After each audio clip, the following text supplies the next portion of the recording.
me voy a centrar básicamente en tres cosas, explicarles cómo surge y por qué esta línea de acción, en qué componentes estamos trabajando y cómo abordamos las problemáticas en las que trabajamos. Esta mañana dije que FIAP coordinaba este área temática, pero tenemos dos socios operativos, que son los socios que ejecutan las acciones en los países. Estos socios son SNV, que es la cooperación holandesa, y Formez. Esta actividad está organizada por Formez, que es el socio que trabaja en Argentina.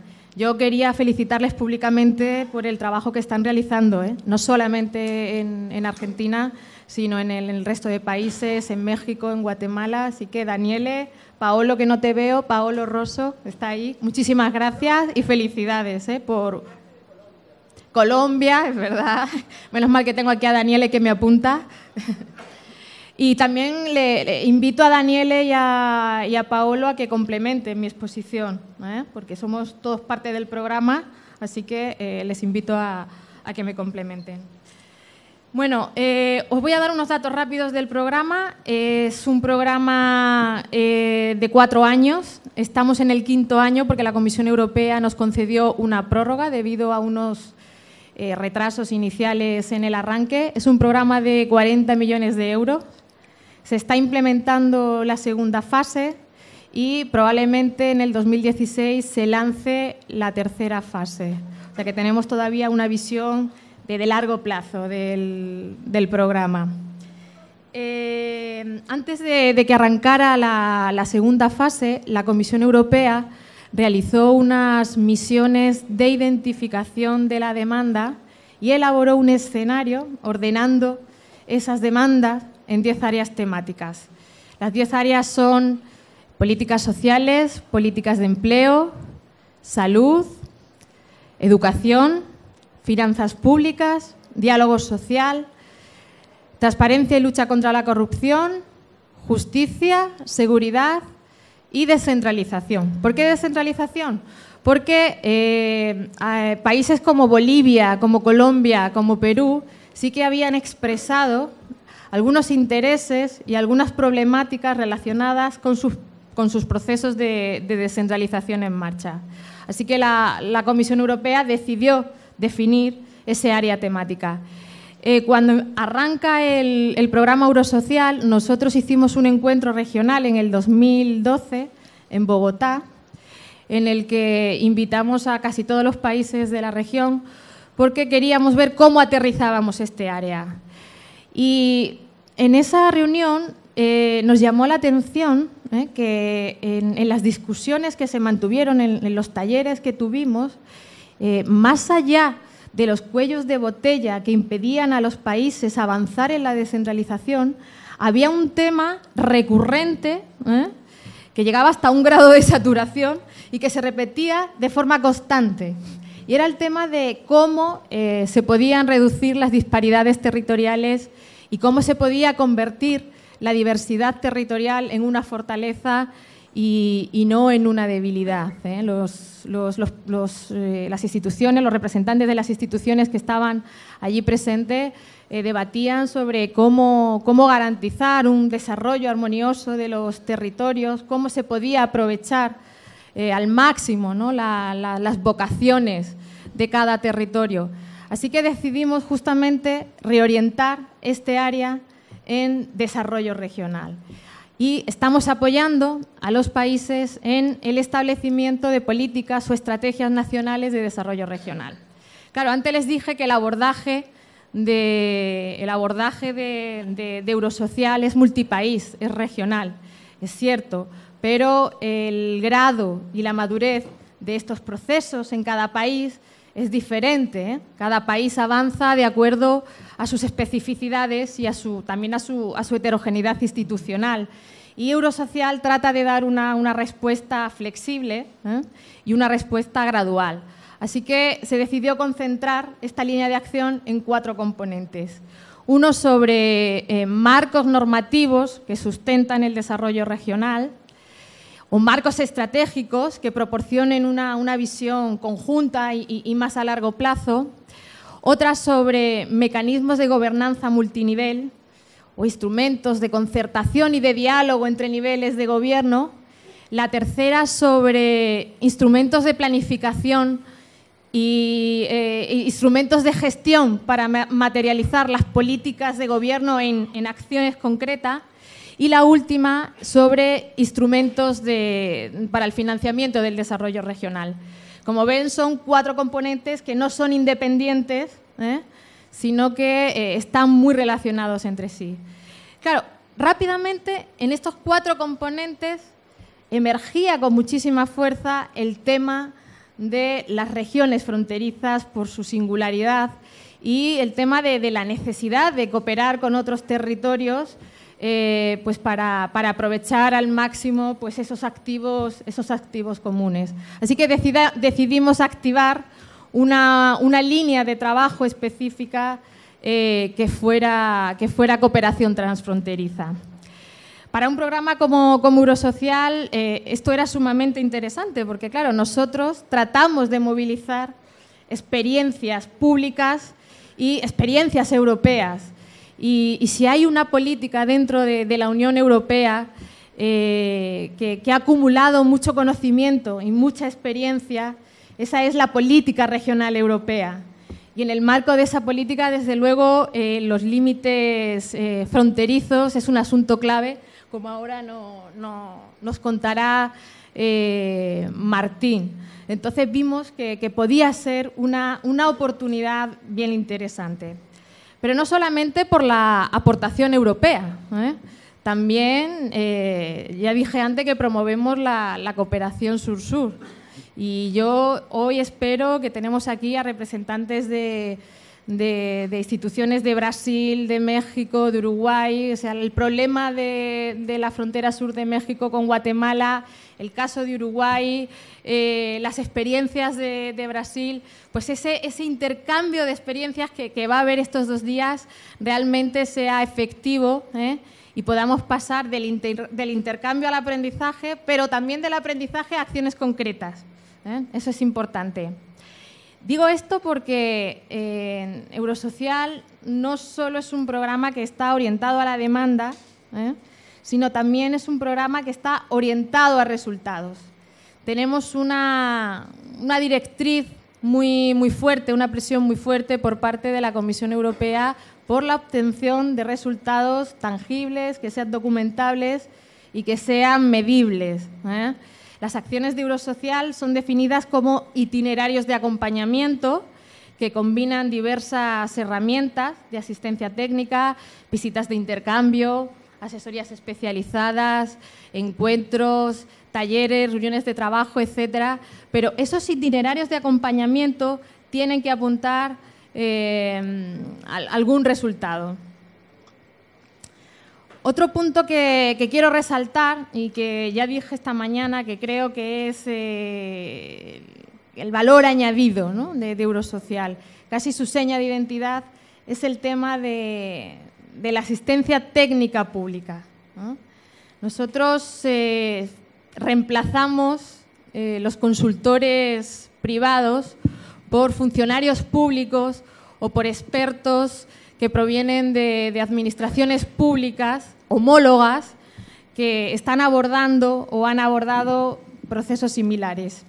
Para que lo vean gráficamente, y como veo que se están aburriendo, les voy a contar un chiste, si me lo permiten. Resulta que estaba un pastor con su rebaño de ovejas, además en un camino inhóspito, y de repente ve llegar una camioneta 4x4, Nissan, último modelo, y se para frente al pastor. De la camioneta sale un tipo joven, bien vestido, terno, corbata, traje de Armani, bien peinado, zapatos relucientes, y le dice al pastor: oiga, si yo le averiguo cuántas ovejas tiene su rebaño, ¿usted me regala una? Bueno, el pastor le mira y le dijo: sí, vale. El joven se va a su camioneta, saca su Toshiba, también último modelo, entra en la página de la NASA y vía satélite localiza el punto exacto donde estaba el rebaño de ovejas, abre su Excel, empieza a trabajar con sus tablas dinámicas y al cabo de 2 horas le dice al pastor: caballero, tiene usted 1.333 ovejas y probablemente 4 embarazadas. Pues sí, le dice el pastor, es verdad, tiene usted razón. Así que, como tiene razón, coja usted la oveja. Cuando se iba a marchar, el joven, el pastor le dice: perdone, si yo averiguo su profesión, ¿usted me devuelve la oveja? Y le dice el chico: sí, claro. Y el pastor le contesta: ¿usted es un consultor? Sí, es verdad. ¿Y por qué lo sabe? Pues mire, por 3 razones. La primera, porque usted ha venido aquí y nadie le ha llamado. La segunda, porque me ha cobrado para decirme algo que yo ya sabía. Y la tercera, porque usted no tiene ni idea del negocio, que lo que se lleva es mi perro mastín y no una oveja.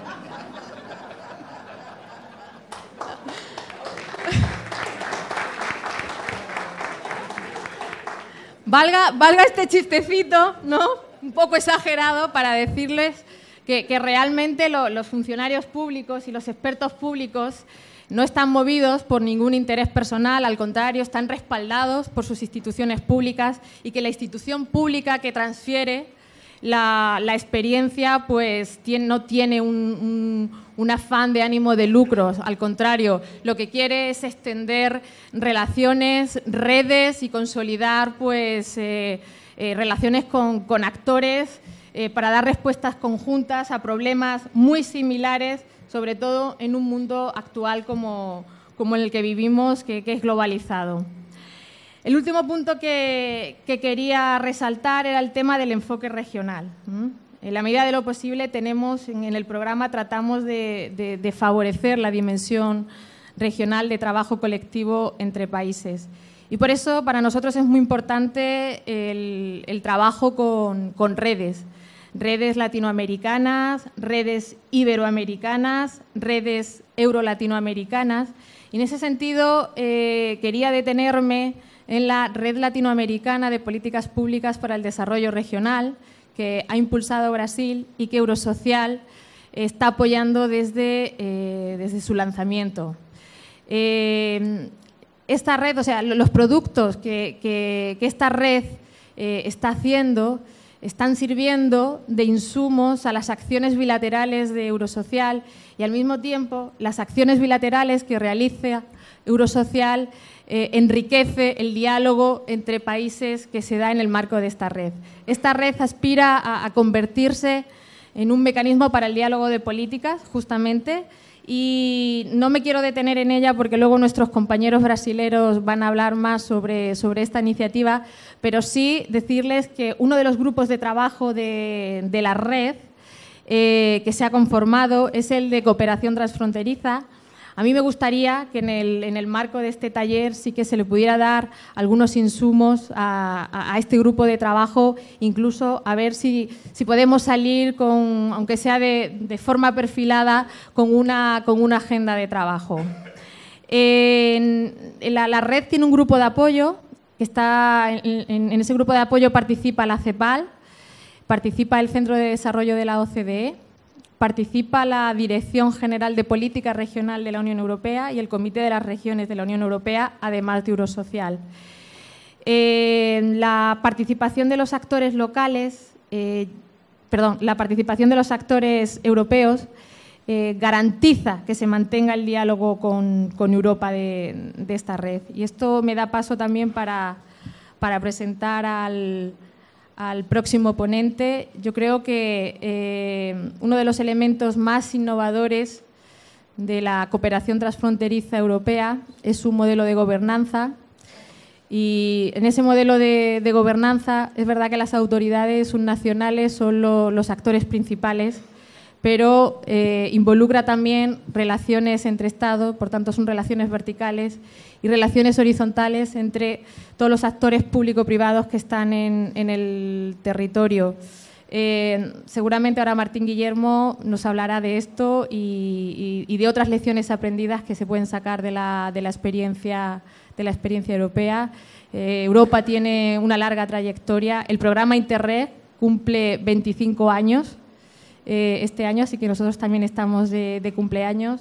Y aunque el tango diga que 20 años no es nada, 25 años en el proceso de integración europea de programas Interreg, haciendo la cooperación transfronteriza la llave para un crecimiento conjunto y para un intercambio efectivo y real, de verdad que es mucho tiempo. Muchísimas gracias.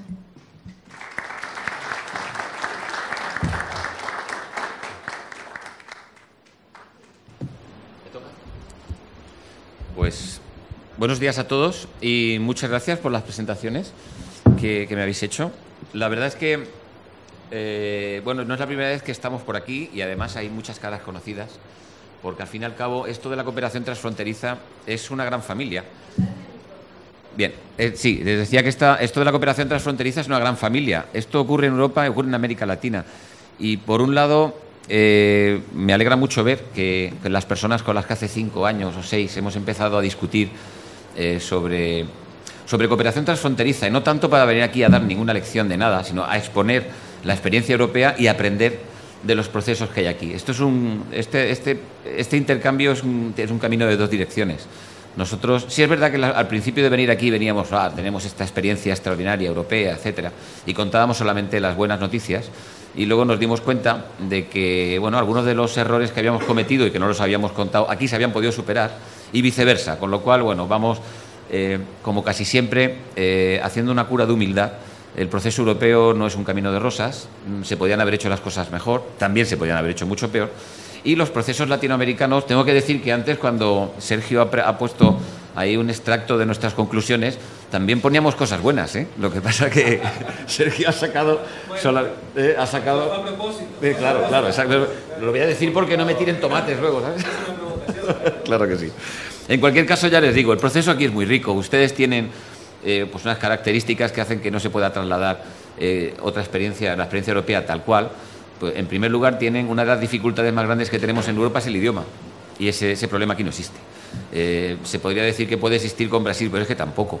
Yo creo que el portugués de Brasil se entiende muy bien, los amigos de Brasil, la mayor parte de ellos, se entiende muy bien el español. Incluso me hacían una broma, que no es tan broma, me decía algún amigo brasilero, dice, no, si yo entiendo mejor el español de España o de Argentina que el portugués de Portugal. Entonces, bueno, bien. La verdad que yo he trabajado mucho en la frontera España-Portugal y no tuvimos demasiados problemas porque los portugueses hablan español. Pero si tuviéramos que... Nosotros hemos siempre tratado al vecino portugués de muy mala manera. Le hemos dado siempre la espalda. Y eso ha hecho que nos hayamos perdido gran parte de una riquísima cultura. En los últimos 20 años, gracias a los programas Interreg, hemos descubierto o redescubierto Portugal. Y todavía yo creo que, bueno, les debemos mucho precisamente por esa actitud. De hecho, había un refrán en Portugal, que ya no lo usan, pero ahí está, que decía, de España ni bon vento ni bon casamento. Y un poco intentando superar ese dicho, pues hemos intentado trabajar. Hoy día es una de las cooperaciones más exitosas, pero porque al final somos la misma familia, mal avenidos durante muchos siglos y que de pronto nos hemos redescubierto. Y eso ha hecho que regiones ultra pobres, de las más pobres de Europa, como es el caso del Alentejo portugués o Extremadura en España, que es nuestra región, mi región y la tuya, de los dos, pues hoy día son... alguien lo dijo, creo que ha sido Fabiola antes, efectivamente, regiones periféricas, rurales, poco pobladas, con pocas posibilidades, alejadas de los centros de decisión, cuando se ponen a trabajar de forma transfronteriza, se convierten en centrales. El proceso de integración europea, en este caso, tiene el foco ahí. De hecho, los ciudadanos de las regiones fronterizas, aunque sean muy periféricas, por lo menos este es el caso en Europa, son mucho más conscientes del proceso de integración europea que la gente que vive en Madrid o en Berlín. Y eso se nota en las elecciones al Parlamento Europeo, donde normalmente son las elecciones en las que menos se participa. El voto, como saben, en Europa no es obligatorio, entonces pues va a votar quien quiere. Las elecciones europeas son donde menos se participa, pero las regiones donde más se participa en esos procesos de elección europea es en las regiones fronterizas, precisamente, porque los ciudadanos, para ellos, el asunto europeo es un asunto cotidiano. Tienen el problema de cruzar la frontera, hay gente que trabaja en un país y vive en el otro, con lo cual, ¿dónde paga los impuestos? Los niños, ¿a qué colegio van? Bueno, esto genera una serie de dificultades que hemos intentado darle alguna explicación y luego proponer algunas soluciones, las cuales se han llevado a cabo en algunos casos, en otros no, seguimos trabajando. Bueno, la verdad que el gran éxito de nuestra asociación sería que yo perdiera mi trabajo, pero parece ser que no, que voy a poder seguir teniendo trabajo por lo menos hasta que me jubile, porque siguen surgiendo nuevos problemas. A mayor número de personas que cruzan la frontera por ocio, por turismo o por razones profesionales, pues surgen nuevos desafíos. Ahora estamos en la fase de intentar desarrollar estrategias de innovación que sean transfronterizas, en las que participe, que no sean dos estrategias que se coordinan, sino una sola estrategia. Eso es fácil decirlo, pero no tan fácil de llevar a cabo. Y así sucesivamente. Como un poco por respeto a los que ya me conocen y me han oído esta presentación, que no ha cambiado gran cosa, porque claro, las cosas ojalá evolucionaran de una forma más rápida, ¿no? Por respeto a ellos intentaré no meter mucho rollo de lo pasado, pero también por respeto a los que no me lo han oído nunca, sí que voy a dar algunas pinceladas de qué ha supuesto el proceso de integración fronteriza en Europa y cómo ha ido mano con mano con el proceso de integración europea. Partíamos de la base de que Europa considera, yo creo que acertada frase de Schuman. Yo creo que aquí me he equivocado no sé cómo pasarlas, así. Sí, Robert Schuman, uno de los fundadores de la Unión Europea, ya dijo que las fronteras son las cicatrices de Europa. Y tiene que ver, bueno, algunos de los pensadores europeos más ilustres del siglo XIX, antes de las dos grandes guerras, ya decían que las fronteras tienen que ser el lugar por donde tenemos que seguir trabajando. Emile Gott decía que la frontera no es donde no debe generar esa sensación de que hemos llegado al final, sino que es donde tenemos que crecer. Otros pensadores como Piero Gobetti, en una conferencia muy interesante que hubo en 1922, en el periodo de entreguerras, en Gorizia, que es una zona fronteriza muy carismática entre Italia y Eslovenia, y con Croacia y Austria muy cerca, es una zona de integración fronteriza, pero también de desintegración, porque por allí pasaba el telón de acero y muchas más cosas. Él decía, Piero Gobetti, que las tierras de frontera son el campo más inquieto e indiscutible de la lucha de las ideas y de la elaboración de la civilización.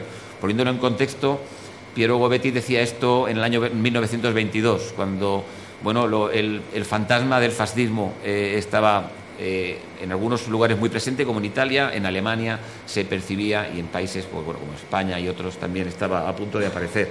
De hecho, Piero Gobetti, pocos días después, fue apaleado por un grupo de fascistas y murió poco después, antes de cumplir con 26 años exactamente. Sin embargo, preservamos su memoria y sobre el trabajo de estos pensadores y de algunos adelantados a su tiempo, hemos ido construyendo, los políticos han hecho la Unión Europea, y los políticos locales y los ciudadanos han ido haciendo esos vínculos a través de la frontera.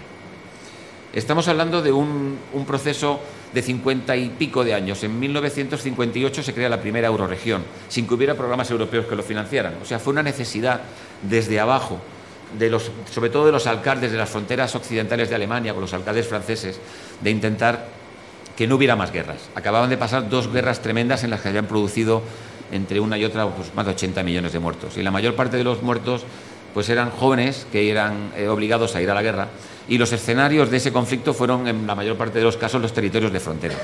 Entonces pensaron, tenemos que crear vínculos fronterizos que impidan que se pueda producir un conflicto de este tipo, porque ese proceso que se ha generado en Roma en aquel tiempo, 1951, que era el proceso de construcción de la Comunidad Europea, era una cuestión que se veía como muy alejada.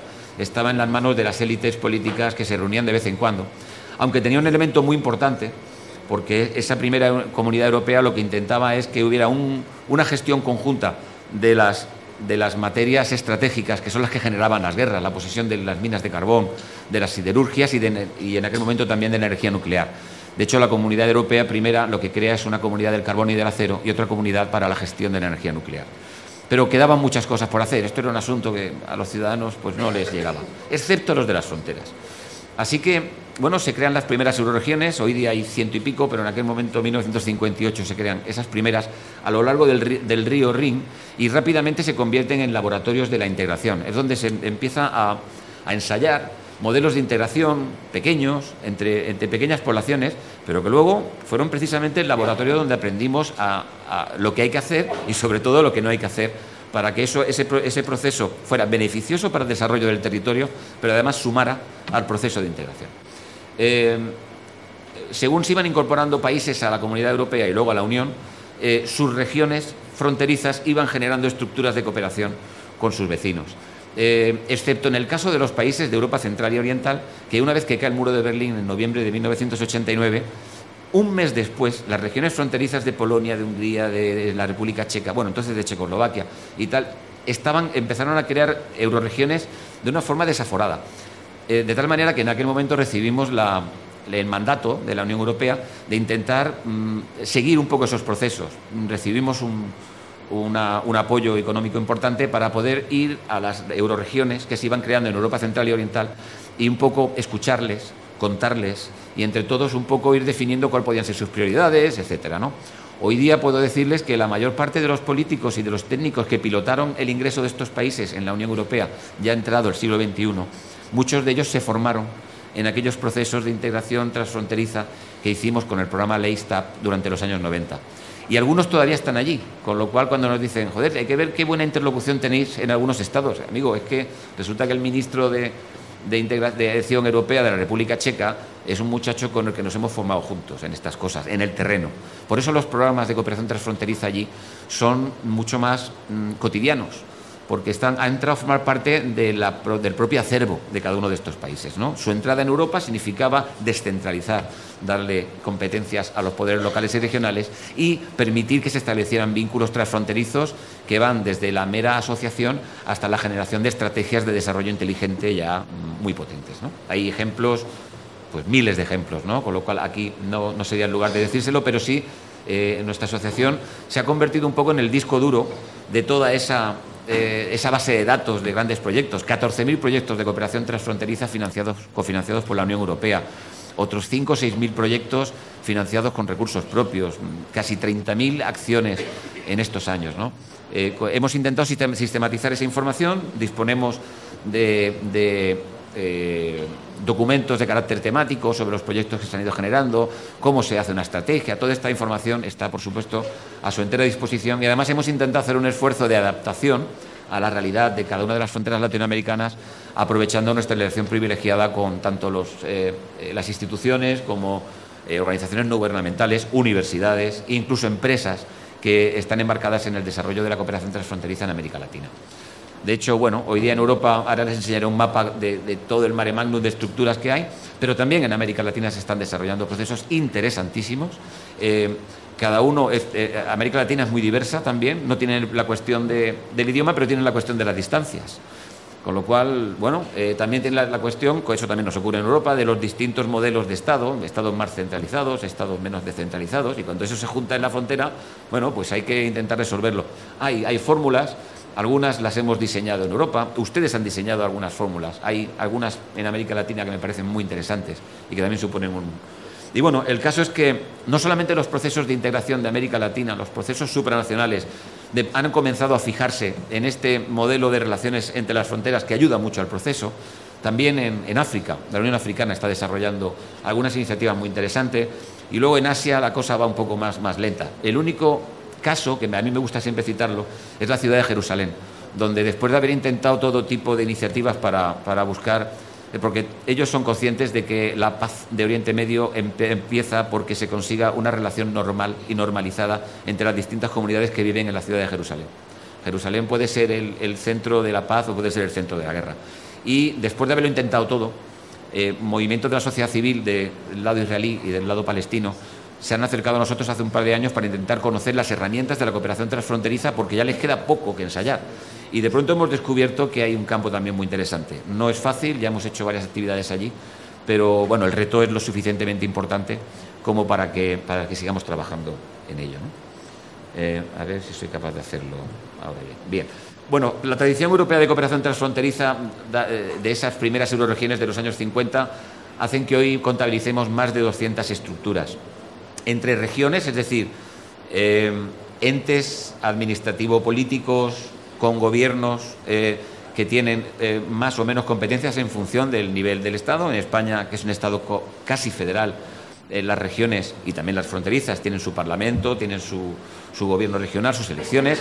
En el caso francés No tanto, sí que tienen elecciones, pero el modelo es un poco más centralizado y, sin embargo, en el caso portugués es totalmente centralizado y las regiones son solo estructuras administrativas y de gestión. Pero, sin embargo, mediante distintos aportes legislativos y mucha voluntad política y mucha generación de confianza, se ha podido llegar a estructuras de cooperación que dan buenos resultados.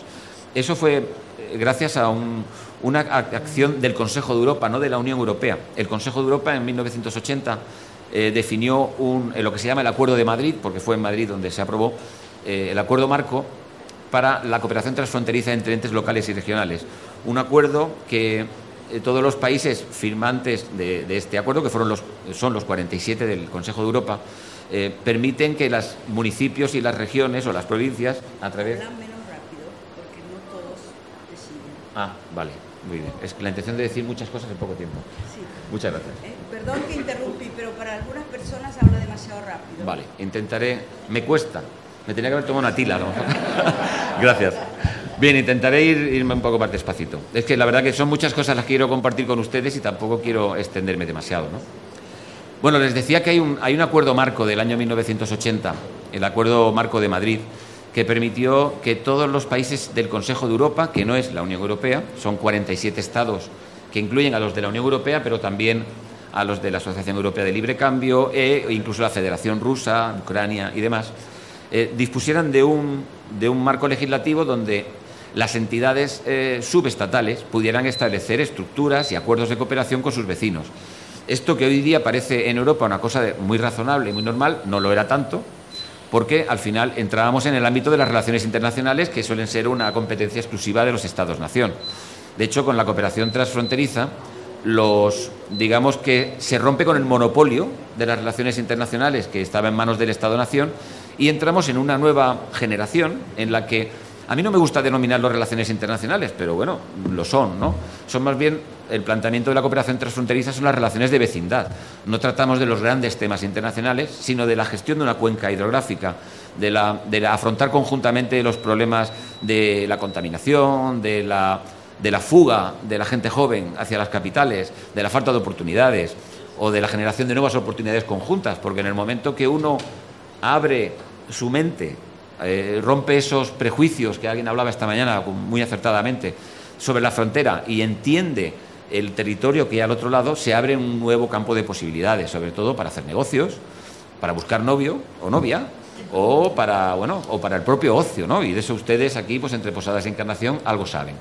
De hecho, quiero decirles que las primeras euroregiones que se crearon cuando no había fondos europeos para hacer programas, fundamentalmente lo que hacían era, los alcaldes hacían bailes los sábados en los que invitaban a jóvenes solteros de ambos lados de la frontera a ver si se generaba, el amor surgía, y entonces teníamos niños transfronterizos y quizás con esos niños transfronterizos pues sería más difícil que hubiera una guerra. Bueno, pues algo de eso ha pasado, ¿no? De hecho, hoy día te pasas por las fronteras y ves a tantísima gente que lo lleva muy a gala, ¿no? De mi papá es francés y mi mamá es alemana y yo pues soy europeo, ¿no? Como alguien dijo antes. Bueno, en ese sentido, han pasado 50 años. Este es un mapa donde pueden ver todas las estructuras. Tengo un mapa un poco más concentrado de Centro Europa, donde verán. Esto a veces genera un problema. Como hay tanto fondo disponible, al final todo el mundo piensa que tiene que tener una estructura de cada tipo. Hay 4 o 5 tipos de estructura porque así vamos a conseguir 4 tipos de financiación. Eso no es así. De hecho, se han creado, en el marco del Acuerdo de Madrid, se crearon las euroregiones, que son entidades compuestas por administraciones públicas, pero las asociaciones de carácter privado, porque no había otra fórmula para hacer asociaciones de carácter público. Solamente en 2006, con la aprobación de un reglamento sobre las agrupaciones europeas de cooperación territorial, se pueden hacer estructuras de cooperación transfronteriza en el marco del derecho público. También ahí el que tenía una euroregión decía, vamos a hacer una ECT porque así voy a conseguir más fondos. No es así. De hecho, hay lugares donde sigue siendo la euroregión original la que trabaja, en lugares donde esto no fue posible se han hecho ECTs, y luego hay más, hay eurodistritos, eurociudades, bueno, hay una gran... El caso es que al final, ahora les enseñaré, ya terminando, les enseñaré un ejemplo de este batiburrillo, ¿no? Nosotros, aquí tenía una presentación un poco sobre las tareas que hacemos en la ARFE, pero eso casi se lo cuento a quien le interese luego y así gano un poco de tiempo para contarles alguna otra cosa. El modelo, les decía, de estructura tradicional de la cooperación transfronteriza europea es el de la eurorregión, que es una estructura territorial, pero también es una misión. Y además es una marca. En muchos lugares la eurorregión ha conseguido ser una marca que permite también la atracción de inversiones, porque dice, bueno, tenemos una estructura entre Francia, Suiza y Alemania, donde juntamos las especificidades de cada territorio, y así tenemos el caso del Alto Rin, donde hoy día es uno de los clústeres más importantes de la industria biomédica farmacéutica, ¿no? Y no son empresas alemanas, ni francesas, ni suizas, sino que son de los 3 países. Allí además incluso hay un aeropuerto trinacional que le da servicio a 2 países de la Unión Europea, Francia y Alemania, y a un país que no lo es, como Suiza, con lo cual tiene una salida Schengen, es decir, Unión Europea, y otra salida no Schengen. El aeropuerto está en territorio francés. Bueno, eso sí que yo creo que es un gran ejemplo de las cosas que se pueden hacer si se amplía un poco el horizonte político de forma transfronteriza, ¿no? Y como tal, bueno, ahí podría tirarme 2 días hablando de todo esto. Este es el ejemplo que les decía, ¿no? Pero esto a veces es un poco inmanejable. Pero bueno, intentamos coordinar de la mejor manera posible. ¿Cómo? Pues hay programas específicos de cooperación transfronteriza para cada frontera y luego cada programa tiene que ventilárselas con los distintos tipos de estructura que hay. Con lo cual, en muchos casos, pues algunas estructuras ceden su territorio a otras, sobre todo si la prioridad, por ejemplo, no es parte de su especificidad y el vecino sí que la tiene. Esto es un trabajo muy fino que hay que hacer, tiene que ver mucho con la confianza. Yo voy a poner mis fondos en tu caja para que tú gestiones lo que me interesa a mí. Eso suena sentido común, pero cuando estamos hablando de dineros públicos no es tan fácil, ¿no? Entonces, bueno, tiene mucho que ver con la voluntad política y con la generación de confianza, que son 2 cuestiones que también se han expuesto aquí esta mañana varias veces. Como ejemplo también decirles que incluso en un lugar tan complicado como la frontera entre Ucrania y la Federación Rusa, está salpicada de estructuras de cooperación transfronteriza. Ahí la pueden ver, todo esto, esta es la frontera ucraniana con Rusia. El único, la número 53, no existe porque ha habido un temita de modificación de la línea de frontera de forma unilateral por uno de los contendientes. Pero estas estructuras siguen existiendo y además estamos fomentando mucho el trabajo de la sociedad civil allí porque de hecho, estamos en conversaciones tanto con Kiev como en Moscú. Nosotros, como no somos un gobierno ni nada, pues nos podemos permitir el lujo de ser un poco naif, ingenuos. Y así me planteé en enero en el Ministerio de Relaciones Exteriores en Moscú, diciéndole, hombre, pero ustedes cómo van a fomentar un poco más una forma de relación a través de la frontera un poco más pacífica, ¿no? Y tal. Bueno, pues me dejaron hablar y bueno, han prometido que van a fortalecer estas estructuras de cooperación transfronteriza e intentar resolver los problemas que puedan tener de otra manera. Bueno, el tiempo lo dirá. El caso es que la situación ahora está un poco más tranquila, ¿no? Pero sí, esas estructuras que sepan que existen y son muy interesantes de seguir porque si ustedes creen que tienen un problema en su frontera, les doy el teléfono de mi amigo Eduardo en Kharkov y él le va a decir que lo que son problemas de verdad. Ahí hemos aprendido todos un poco a relativizar, ¿no? Bueno, tengo aquí un montón de diapositivas que tienen que ver con distintos estudios y análisis que hemos hecho, que solamente quisiera describírselos porque no me queda tiempo por un lado y porque ustedes además lo agradecerán, pero que sepan, detrás de todo esto hay informes, tenemos mucha papelería, que a veces es un poco arduo de seguir, bueno, que intentamos ofrecerlo de forma personalizada. Si alguien tiene algún interés en un tema determinado, le podemos ofrecer muchos ejemplos de cooperación europea exitosos y no exitosos, y también, bueno, un poco de las reflexiones en las que estamos actualmente, de intentar dar un paso más en la integración transfronteriza, intentando hacer modelos de desarrollo inteligente transfronterizos puros. No sumar estrategias, sino hacer estrategias que realmente abarquen el territorio transfronterizo. No es tan fácil. Hablamos de la discriminación positiva del territorio transfronterizo porque son lugares de donde generalmente el joven que tiene opciones, la primera idea que tiene es de irse a la capital o de irse a otros lugares y no quedarse. Hay que hacer una discriminación positiva del territorio donde haya oportunidades para el joven y para el no tan joven que quiera hacer un emprendimiento en la zona y sobre todo que piense de forma transfronteriza. Pero ustedes tienen aquí, en esta frontera en particular, esto lo tienen, me parece que bastante claro. ¿Qué más les quería enseñar? Bueno, estos son un poco... bueno, no sé qué pasó. Sí. Cierro y abro, ¿no? A ver, cancelar. Sí, bueno, pues... Si se abre rápido, bien, y si no, pues vamos terminando. A A ver si... Sí. No se ve, ¿no? Bueno, yo creo que mejor no me concentro en la presentación y les digo lo que... Sí, fundamentalmente quería exponerles, para terminar, que en los últimos 5 años hemos podido tener la suerte de estudiar varias de las fronteras, sobre todo con los actores locales. Una ha sido esta, de hecho fue la primera.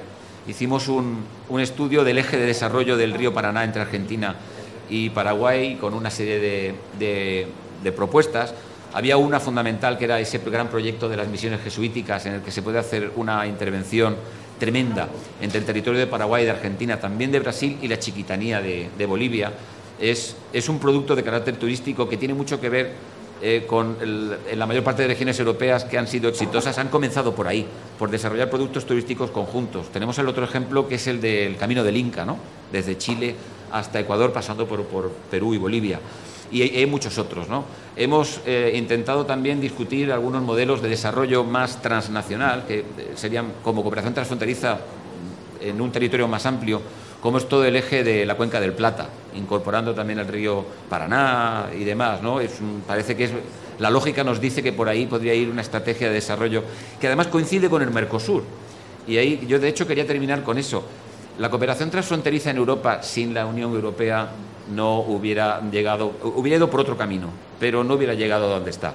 Se han nutrido mutuamente, pero sobre todo la Unión Europea ha diseñado programas de cooperación transfronteriza que duran 7 años y que además obligan a los estados participantes a cofinanciar. Es decir, cuando se están aprobando ahora los programas 2014-2020, porque van con un año de retraso normalmente, porque el anterior periodo tiene 1 o 2 años para poder cerrar.